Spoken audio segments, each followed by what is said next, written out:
Magandang araw po sa inyong lahat. Nandito po muli ang inyong Manong Joe para sagutin ang inyong mga katanungan. Ito ay isang napapanahong tanong mula kay netizen Alan.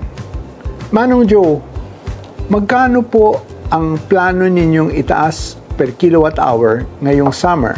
Alan, alam mo, iba-iba ang rate per kilowatt hour kada buwan. Depende sa galawan ng pass-through charges gaya ng generation na pinakamalaking bahagi ng portion ng bill, transmission at iba pang charges. Pero lilinawin ko ha, bakit nga ba tumataas ang presyo ng kuryente tuwing summer months?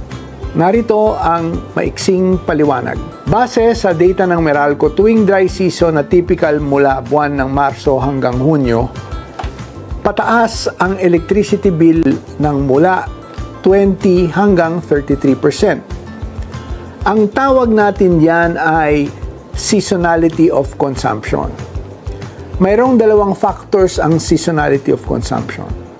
Una, mas mataas ang konsumo natin ng kuryente sa init ng panahon, lalo na sa paggamit ng tinatawag na cooling devices.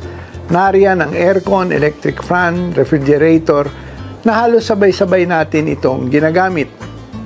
Mas maraming ginagamit na appliances, mas mahabang oras ang paggamit natin, mas maraming kilowatt hour ang nakakonsumo, kaya mas mataas ang bill. Pangalawa, dahil sabay-sabay ang pagtaas ng konsumo, ang tendency ay tumataas din yung tinatawag na demand sa kuryente.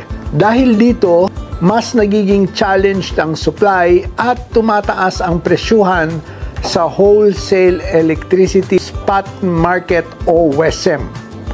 Ang resulta, mas mataas na electricity rate, hindi lang ng Meralco kundi pati ng ibang distribution utilities at electric co-ops sa buong bansa. Ito ang dahilan kaya tuwing dry season o tag-init, asahan na natin talagang tataas ang electricity bill. Pero huwag kayong mag-alala, patuloy po kaming nagbibigay ng impormasyon at tipid tips para makatulong sa inyo. Hanggang sa susunod, ito po si Manong Joe, naway na ipaliwanag ko kahit papano bakit tumataas ang bills tuwing panahon ng tag-init.